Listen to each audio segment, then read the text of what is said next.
কথা সাহিত্যিক তারাশঙ্কর বন্দ্যোপাধ্যায়ের ১২৮তম জন্মজয়ন্তী উদযাপন লাভপুরে। প্রভাত ফেরির মাধ্যমে শুরু হলো অমর কথা সাহিত্যিক তারাশঙ্কর বন্দ্যোপাধ্যায়ের ১২৮তম জন্মজয়ন্তী। বীরভূম জেলা প্রশাসন ও লাভপুর পঞ্চায়েত সমিতির উদ্যোগে এবং বীরভূম সংস্কৃতি বাহিনীর সহযোগিতায় দুদিনব্যাপী আয়োজিত হয়েছে বিভিন্ন সাংস্কৃতিক অনুষ্ঠানের। সেই মতো শুক্রবার সকাল থেকে সারাদিন ব্যাপী অনুষ্ঠিত হলো কথা সাহিত্যিক তারাশঙ্কর বন্দ্যোপাধ্যায়ের জন্মজয়ন্তী উপলক্ষে বিভিন্ন সাংস্কৃতিকমূলক অনুষ্ঠান। তারাশঙ্কর বন্দ্যোপাধ্যায়ের মূর্তিতে মাল্যদানের মাধ্যমে অনুষ্ঠানগুলির শুভ সূচনা করলেন বিশিষ্ট চিকিৎসক সুকুমার চন্দ্র, বিধায়ক অভিজিৎ সিংহ, বোলপুর মহকুমা তথ্য সংস্কৃতি দপ্তরের আধিকারিক নীলুফা পারভিন, সমষ্টি উন্নয়ন আধিকারিক শিশুতোষ প্রামাণিক প্রমুখ। উল্লেখ্য, বৃহস্পতিবারের পর এদিনও বিভিন্ন রকম সাংস্কৃতিকমূলক অনুষ্ঠানের মধ্য দিয়ে বিশিষ্ট সাহিত্যিকরা কবিতা পাঠ, নাটক ও তারাশঙ্কর বিষয়ক সেমিনার নিয়ে মুখরিত হল তারাশঙ্কর বন্দ্যোপাধ্যায়ের লাভপুর।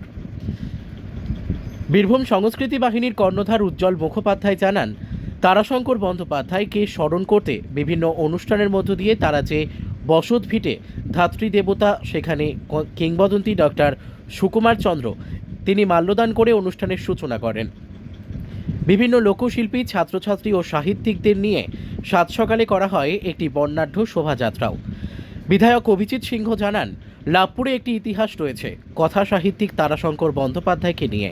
সেই ইতিহাস আজও অমর হয়ে মুখরিত করেছে বীরভূম তথা লাভপুরবাসীকে। তারাশঙ্কর বন্দ্যোপাধ্যায়ের জন্মদিন পালন এই বছর ৮ই শ্রাবণ এভাবেই পালন হয়। কি বলেন আজকে ৮ই শ্রাবণ তারাশঙ্কর বন্দ্যোপাধ্যায়ের ১২৮তম জন্মদিবস।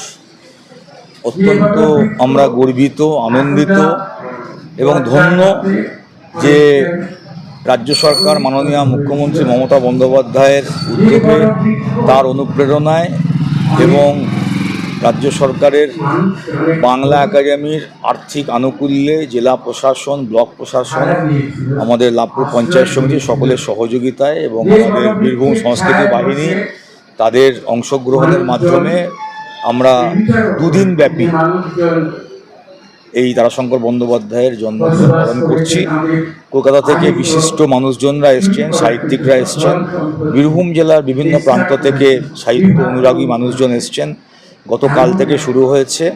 গতকাল স্কুলের ছাত্রছাত্রী, কলেজের ছাত্রছাত্রী, অধ্যাপকদের নিয়ে সারাদিন ব্যাপী তারাশঙ্কর বিষয়ক আলোচনা সভা সেগুলো হয়েছে। আজকে বিশিষ্ট সাহিত্যিকদের তারাশঙ্করের জীবনী সম্পর্কে তাদের বক্তব্য আমরা শুনছি এবং সন্ধ্যেবেলাতে একটি নাটক হবে তারাশঙ্কর রচিত আখড়াই দিঘি, আমাদের উজ্জ্বল মুখোপাধ্যায়ের নেতৃত্বে বীরভূম সংস্কৃতি বাহিনী করবে এবং বিশিষ্ট সমাজসেবী তরুণ চক্রবর্তী, আব্দুল মান্নান সাহেব, পঞ্চায়েত সমিতির সভাপতি, সহসভাপতি, বিডিও সাহেব, ওসি সাহেব, গতকাল মহকুমা শাসক মহোদয় এসেছিলেন।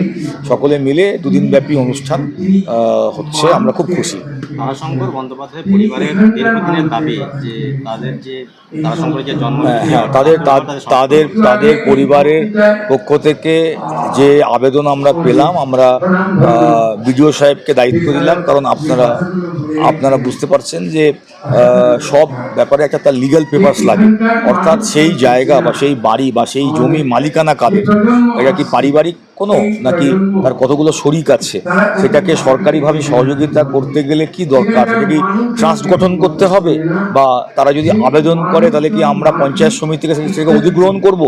এই লিগ্যাল পেপারসগুলো, টেকনিক্যাল বিষয়গুলো বিডিও সাহেবকে বললাম, তিনি সব পক্ষকে ডেকে একটা মিটিং করবেন। সেখানে আমাদের তরুণবাবু, মান্নান সাহেব, সোনবাবুরাও থাকবেন, আমাদের উজ্জ্বল মুখোপাধ্যায়ও থাকবে, তাদের পরিবারের লোকও থাকবে। কাগজপত্র যদি সব ঠিকঠাক থাকে এবং সেখানে যদি সরকারি সহযোগিতা করার মতো পরিস্থিতি থাকে, আমরা নিশ্চয়ই সরকারের কাছে আবেদন করব এবং আশা করি আমাদের মাননীয় মুখ্যমন্ত্রী সেই আবেদন মতো যেভাবে এই ধাত্রী দেবতায় রাজ্য সরকারের মাননীয় মুখ্যমন্ত্রীর নির্দেশে তথ্য সংস্কৃতি দপ্তরের হেরিটেজ কমিশন প্রায় 40 থেকে 42 লক্ষ টাকা দিয়ে সংস্কার করে দিয়েছেন। আগামী দিনেও তারাশঙ্কর বন্দ্যোপাধ্যায়ের যা যা এখানে তার স্মৃতির সমৃদ্ধ যেসব জায়গা আছে, রাজ্য সরকার নিশ্চয়ই তার পাশে থাকবে এবং জেলা প্রশাসন পাশে থাকবে।